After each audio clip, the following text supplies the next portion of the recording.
Amigos Mexas, muy buenos días, tardes o noches, según la hora en la que nos reproduzcan en sus diferentes gadgets. Martín, Tiberio, bienvenidos nuevamente.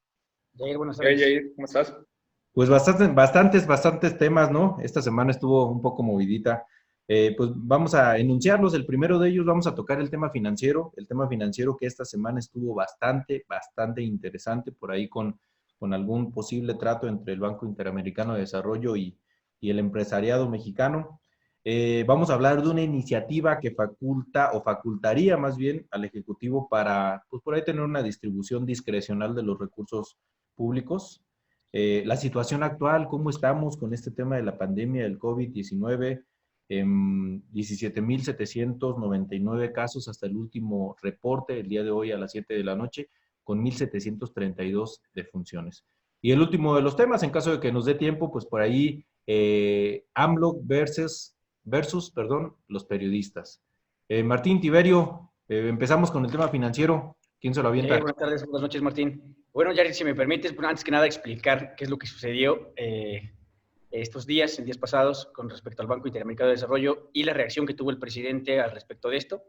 Entiéndase que, dada que el gobierno federal no ha sido capaz o no ha tenido la intención de darle un apoyo en temas de liquidez para generar liquidez en la economía mexicana y que no lleguemos a una crisis peor, el Consejo Mexicano de Negocios y el Banco Interamericano de Desarrollo llegaron a un acuerdo a través del cual, bueno, es una línea de crédito a través del cual se buscaría que se financiaran o que se generara el pago a facturas que ya existen y que se tienen compromiso de pago durante los próximos 60, 90 días. Es un tema recurrente y normal en la industria, pero que en este momento nos permitiría tener liquidez para que el empresario mexicano pudiera hacerle frente a sus obligaciones y pagar, por ejemplo, nóminas y estas cuestiones para que la ciudad mexicana tenga recursos y pueda generar el gasto necesario para mantener sus necesidades y también de esta manera poder inyectarle liquidez a la economía y que funcione o que podamos sentar una base de apoyo. Desafortunadamente, el presidente de México pareció no estar de acuerdo con esta medida, algo que no le incumbe muy bien al Estado federal, bueno, al gobierno federal, dado que es un trato entre privados o particulares que es necesario y que el gobierno pues, no ha demostrado que no ha tenido las ganas de poner los ojos sobre esto, una medida que ya habíamos comentado, que ya hemos platicado, el tema del factoraje financiero, que sin duda le va a venir a apoyar bastante al empresariado mexicano. Podemos notar a todas luces que al presidente de México, como él lo dice, no le gustan los moditos, y él lo menciona, que no le van a venir a imponer sus planes, que pues prácticamente ellos no están de adorno y que no son floreros, y sin lugar a dudas esa decisión del Banco Interamericano de Desarrollo y del Consejo Mexicano de Negocios, pues no le llama para nada, porque pues es que el empresariado mexicano se ponga de acuerdo cuando los moditos del presidente han dejado olvidado este sector. Ahora hay que tomar en cuenta que también este problema también tiene su raíz en los moditos, digamos, de la 4T, y es que desafortunadamente México es uno de los países que menos presupuesto porcentualmente le está invirtiendo a un posible, algunos no lo quieren llamar como un rescate, pero pues básicamente es eso. Ahorita tenemos una situación de emergencia y ante una situación de emergencia pues hay que tomar medidas emergentes, como lo está haciendo, por ejemplo, Alemania, que está destinando hasta un 30% de su Producto Interno Bruto a un rescate de la iniciativa privada, del comercio, pues. Pero bueno, esa es Alemania. Es un país, digamos, primermundista, es un país de otro continente, pero ¿cómo estamos con México, con nuestro continente, pues, con el continente americano? Perú, por ejemplo, está destinando hasta un 7% del Producto Interno Bruto, Chile de un 4 a un 5%, y en México, desafortunadamente, un 0,3% a través de los mecanismos del bienestar, este tema de tandas, este tema de 25,000 pesos que no resuelven nada realmente para un empresario, aunque sea microempresario, pues es el 0,3% del Producto Interno Bruto. En comparación con otras latitudes, pues obviamente nos quedamos muy por debajo. ¿Cuáles son sus impresiones en ese sentido? Pues mira, a mí algo que me preocupa es que también está bien que se apoye de esta manera. Lo que es desafortunado es que a la fecha no hemos tenido claro de cuáles son los beneficiarios que los programas federales mantienen, dado que pues, es poco transparente, no tienen reglas de operación, y esto desafortunadamente no va a venir a caer, hasta donde se reconoce, en las manos de las personas que lo necesitan. No ha habido un acercamiento a las cámaras empresariales, que son las que tienen una comunicación directa con las empresas, con estos que necesitan este recurso para seguir sus operaciones. No ha existido esto, no sabemos a quién se le ha entregado la aportación, de qué manera ha sido, y esto, aunque no representará mucho o poco con respecto al PIB, es algo que no sabemos o creo que no consideramos que no está llegando a donde tiene que llegar. Eso me parece desafortunado y bueno, otra cuestión más aquí de los malos negocios de la 4T.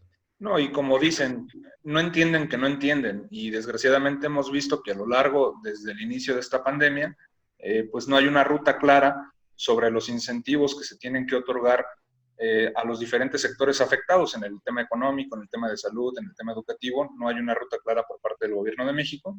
Y pues ante estas situaciones, los diferentes sectores de la sociedad pues se han puesto manos a la obra. Hoy es el caso particular del Consejo Mexicano de Negocios y el Banco Interamericano de Desarrollo. Pero justamente ese es el tema. Hay una emergencia ahorita que va a afectar severamente a la economía mexicana y quienes generan la economía, quienes generan la riqueza de este país, pues no es gobierno, realmente es el empresariado y precisamente el empresariado es el que está previendo a través de este tipo de herramientas que tiene con el Banco Interamericano de Desarrollo y yo creo que no es justo que el presidente se meta, pues lo único que le piden, tengo entendido, tú sabrás más, Tiberio, por tu área de especialización, pero tengo entendido que lo único que necesitaban es un permiso, digamos, de Hacienda, ¿no? No es un aval, no es una garantía. Pues, Jair, si me permites también dejar claro eso, porque es importante. La Hacienda necesita estar al pendiente o estar al tanto de si hay un ingreso de esa cantidad de recursos, de dinero, al país y para qué se va a ocupar y en dónde va a ir. Es meramente como vigilar la operación por parte de Hacienda, no significa que tenga que ver con una aportación de parte del Estado o que el Estado vaya a ser de garantía, ni mucho menos, es simplemente vigilar que se dé un buen manejo y que los recursos lleguen a donde están destinados y que de hecho también aquí la Federación va a obtener un ingreso vía los impuestos que se cobran cuando se hace el pago de los intereses que llegarán al Banco Interamericano de Desarrollo, una cuestión que ya está contemplada, que de hecho es una de las cuestiones por las que se llega al acuerdo, y que, bueno, aparte de que el gobierno no es capaz de generar estos apoyos, va a salir incluso un poco beneficiado en ese sentido, y bueno, desafortunado. Pero no le gustó el modito al presidente. Para nada. Bueno, pasamos al segundo tema. Por ahí trascendió en la semana una iniciativa de parte de los diputados de Morena que facultaría al presidente de la República, al Ejecutivo Federal, para redestinar recursos según sus prioridades. Una que es de las principales funciones que tiene hoy por hoy nuestro Congreso y lo que en gran parte le da esa movilidad al Congreso, esa fuerza y ese poder también de a lo mejor poder, ¿cómo se dice?, balancear los poderes, porque el gobierno necesita que se apoye este programa, pero también los diputados quieren que se destine recursos, no sé, a sus distritos, a su estado, vaya. Una de las principales facultades que tiene nuestro Congreso, pues bueno, quieren mediante una iniciativa quitarla, restarle este poder. Y yo creo que ahí sí, como dice el presidente López Obrador, pues el Congreso quedaría de florero, ¿no? ¿Qué opinan? Particularmente comentar que el presidente no es que no entienda, sino no le gusta la separación de los poderes. Y justamente esta iniciativa que manda es quitarle facultades al Poder Legislativo para asumir el Poder Ejecutivo el tema del control de la asignación de los recursos públicos a los estados, porque particularmente es del presupuesto. Ahí cabe mencionar que diferentes fuerzas políticas pues ya se han manifestado, incluida Morena, y por ahí también hay un tuit y posicionamientos públicos muy claros del diputado Porfirio Muñoz Ledo, ¿no, Tiberio? Así es. No, pues me parece muy relevante también cómo lo está asumiendo o la participación que ha tenido el diputado Porfirio Muñoz Ledo en toda esa toma de decisiones, dado que pues, es en efecto un acto inconstitucional, algo que no requiere el presidente, dado que tiene mayoría en el Congreso y que cualquier solicitud que pueda hacer, pues se la van a aprobar. Es simple y sencillamente, bueno, una necesidad que se ve ahorita del gobierno para captar más recursos o disponer de los recursos existentes, pero pues no ha dejado ver claro, y es el problema, a dónde los aterrizaría.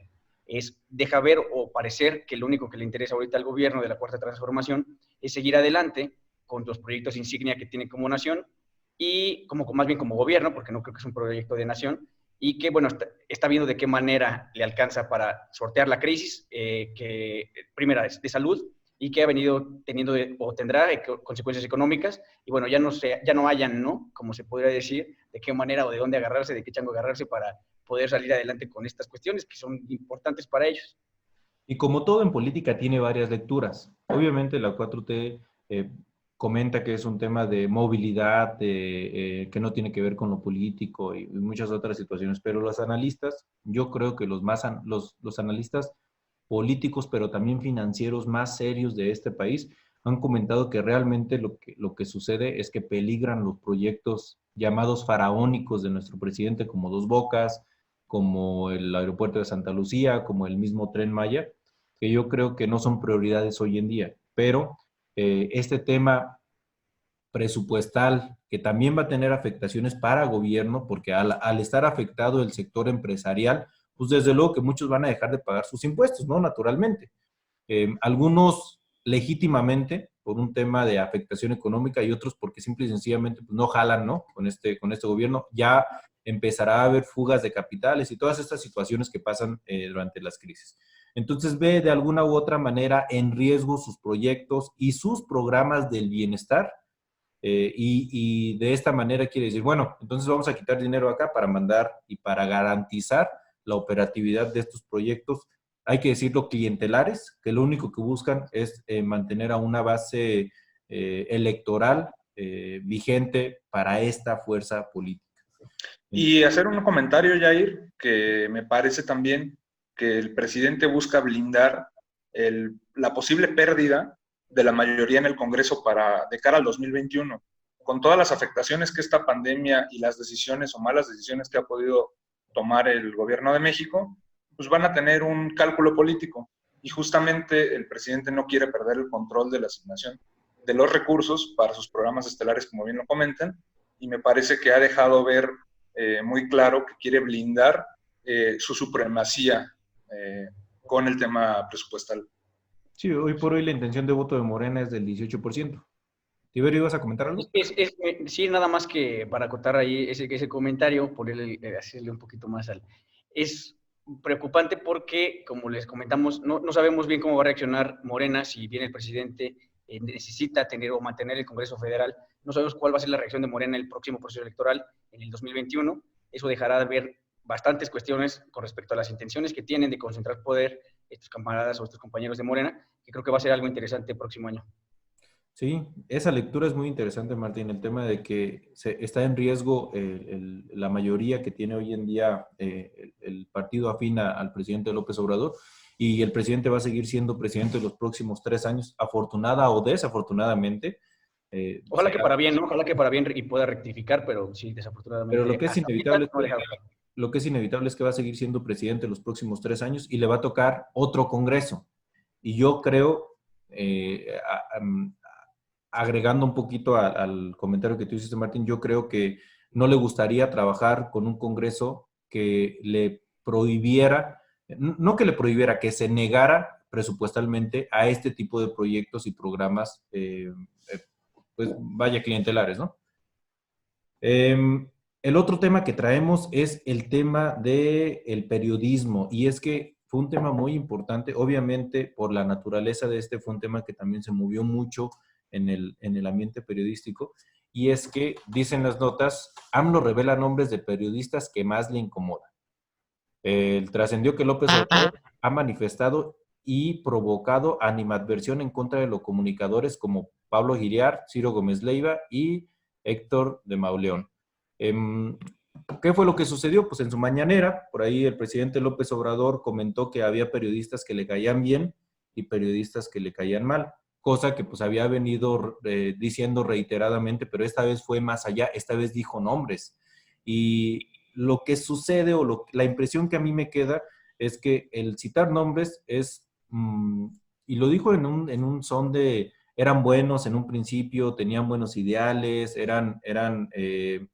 vaya, formaban un contrapeso de los poderes.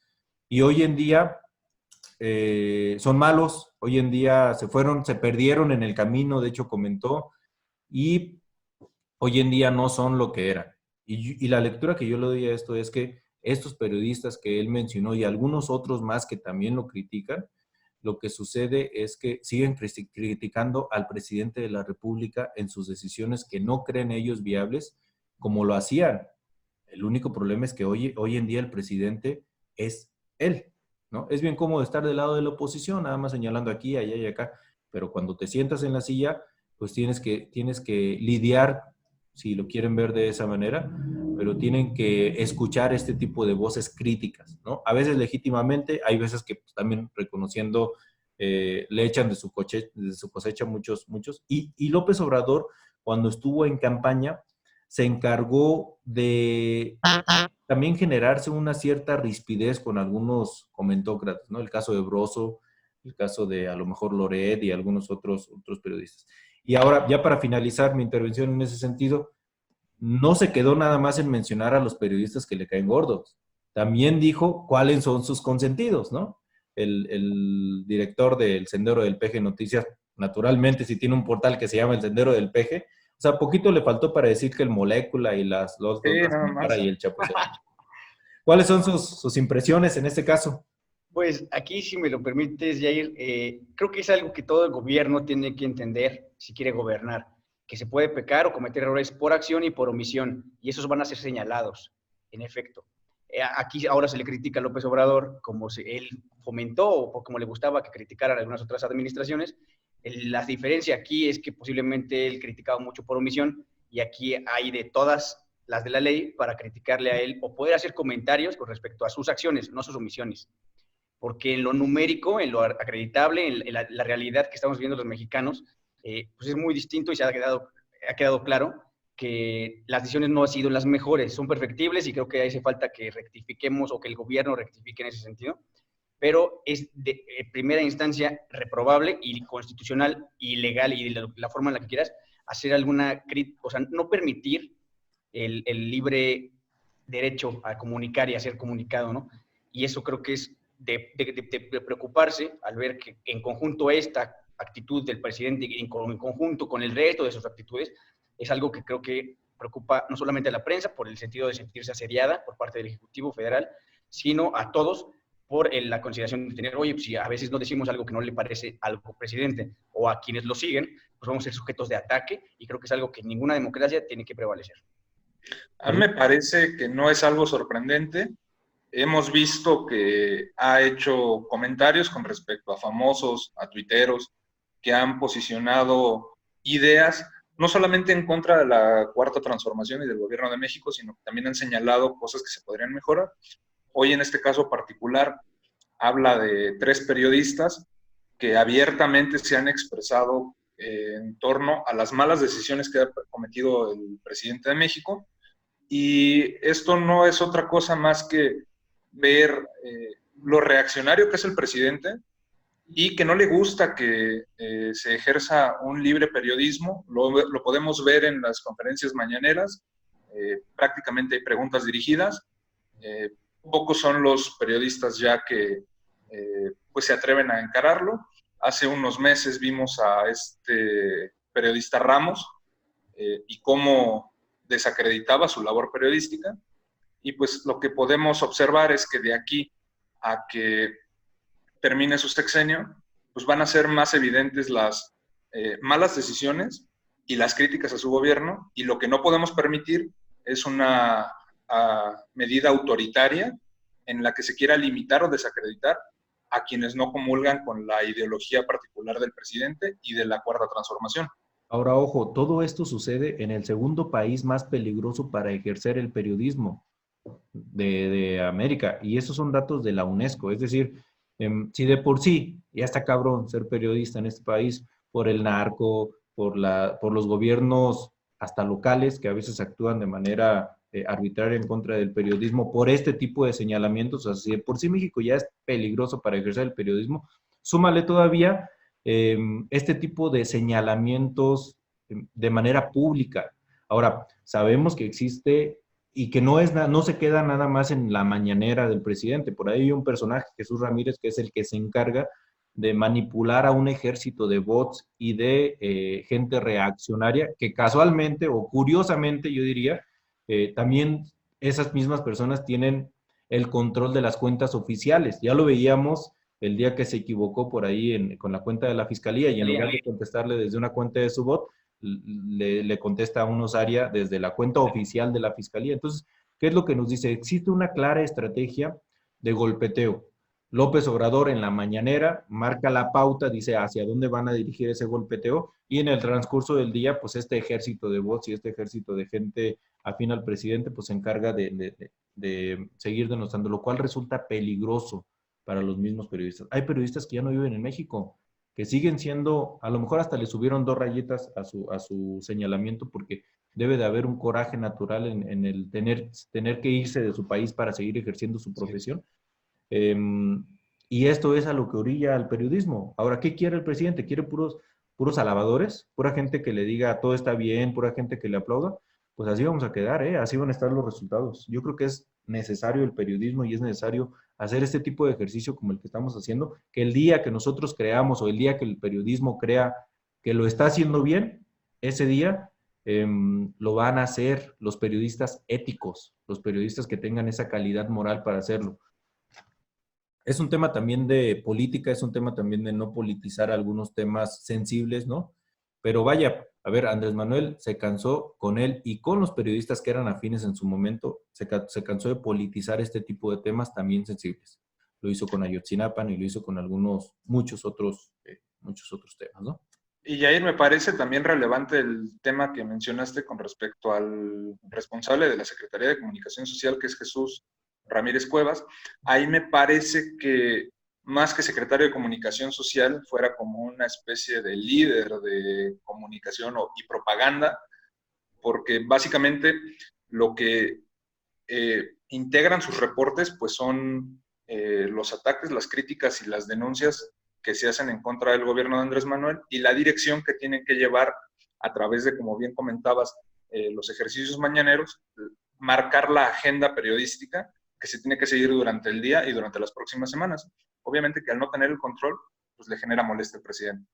Sí, no, así es, Jair, y mira, acotar también el tema en el que es desafortunado porque el presidente o entiende muy bien o no entiende que su forma de actuar y a lo que él critica o lo que él va a favor literalmente significa que millones de mexicanos al día de hoy todavía actúen de la misma manera. Si él le pone el dedo, por así decirlo, a alguien, va a ser algo que van a ser muchos mexicanos desafortunadamente.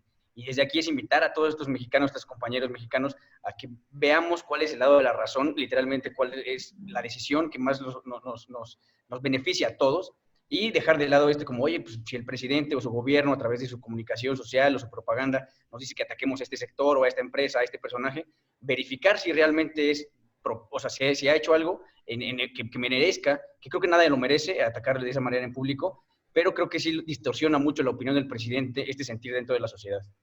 Sí, claro, y es que es un tema a veces hasta tópico, ¿no? Muchas veces señalado, al poder no se le aplaude, al poder se le revisa, al poder se le valora, al poder se le evalúa.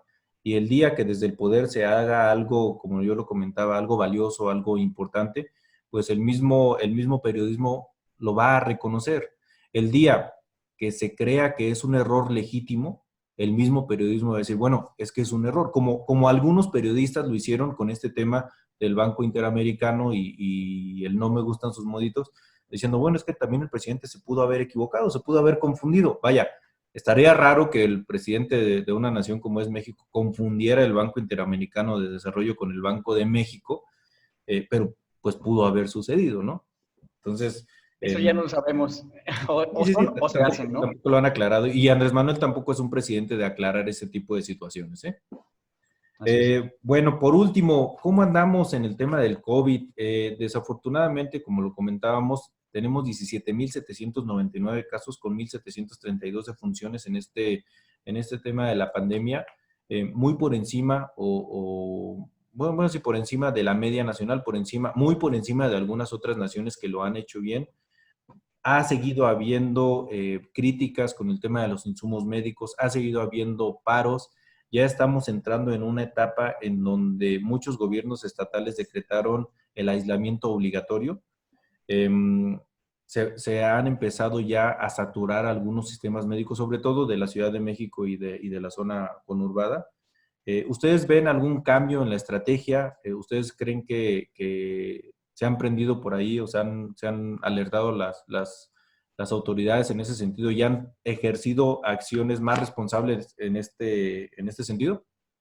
¿Cuáles son sus impresiones en ese sentido? Sí. Pues mira, yo veo particularmente, y lo hemos comentado semana tras semana, gobiernos muy particulares como el de Jalisco, que pues han hecho medidas un poco más estrictas, pero también vemos incongruencias, como por ejemplo decir que estamos el viernes pasado entrando a la etapa más difícil y que por otro lado el 1 de junio los niños vayan a la escuela. Seguimos con comentarios y con indicaciones que son contrarias y que esto incita a que los ciudadanos pues se confundan o que simplemente decidan no acatar estas indicaciones. Sí, claro. Tiberio. Aquí, Jair, en una suerte de malos entendidos y de desconocimiento y desinformación, parece ser que nuestro país va o está gobernando el sálvese quien pueda.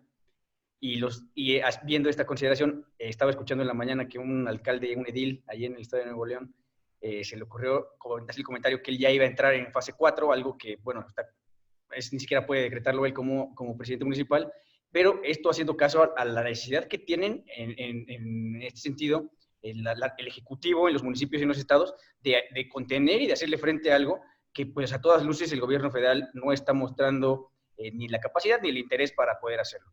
A final de cuentas, los que viven en el municipio, en la calle, tu vecino, tu colonia, van a ir a solicitarle y a cuestionar al alcalde, a su gobernador. Y bueno, es algo que en primer lugar es una cuestión de ámbito federal, el tema de la salud, y que creo que está dejando mucho que desear hace semanas. Creo que si siguen en ese sentido, las próximas semanas serán igual. Habrá que ir viendo las consecuencias en todo tema, en todo lo que envuelve esta crisis de salud pública que está viviendo México, y ojalá que vengan buenas noticias pronto. Y este tema de confusión que hay entre los alcaldes, imagínense entre la ciudadanía, mucho se da por una falta de comunicación y yo iría más allá por una falta de estrategia. O sea, no se ha visto claramente una estrategia de cómo lidiar con esta situación que tiene que venir desde arriba y a nivel federal. Ojo, cuando tuvimos 3 meses para prepararnos para esta situación, pero hay que recordar también hace 3 meses en qué estábamos nosotros en temas de salud. Pues que se eliminaba el seguro popular, que se creaba el nuevo INSABI, que los delegados nombrados no conocían el territorio en donde fueron nombrados y muchas de estas situaciones pues, nos agarraron, como coloquialmente se dice, pues con los calzones debajo, ¿no? Porque cuando se viene el tema del COVID, pues literalmente aquí todavía estábamos lidiando con esas situaciones, con el INSABI, con el quiensabi, con el no sé qué. Y por eso es que en un claro tema de falta de comunicación y de falta de estrategia, como yo lo comento, la gente no entiende qué es el modelo Centinela. La gente cree que los 17,799 casos son los que hay en México. No. Los analistas dicen que hasta por 30 tendríamos que multiplicar esa situación. Para darnos una idea, que a ciencia cierta no lo podemos saber, si los países que más pruebas aplican a nivel nacional no tienen exacto la dimensión del grado de afectación, México, que es uno de los países más irrisorios en ese sentido de la aplicación de prueba, pues obviamente no tenemos claridad en ese sentido, ¿no? ¿Quieren concluir con alguna aportación? Sí, bueno, no nos preocupemos, ¿no? Dice el presidente de México que ya domamos al coronavirus. Bueno, yo nada más para concluir, Jair, pues desear que todos estemos nuevamente resguardados, que seamos responsables, porque es un tema que va a venir fuerte, pero creo que también hay mucha luz después de esto. Creo que es algo como Alemania ya está asumiendo, creo que el porcentaje del PIB que invirtió tiene que ver con incluso una reconfiguración del modelo económico de su país o de la riqueza. Creo que es una oportunidad que también algunos mexicanos o que el gobierno tenemos que empezar a ver. Bueno, pues Mexas, muchas gracias por sintonizarnos. Gracias, Martín, buenas noches. Hasta luego, buenas noches. Buenas noches.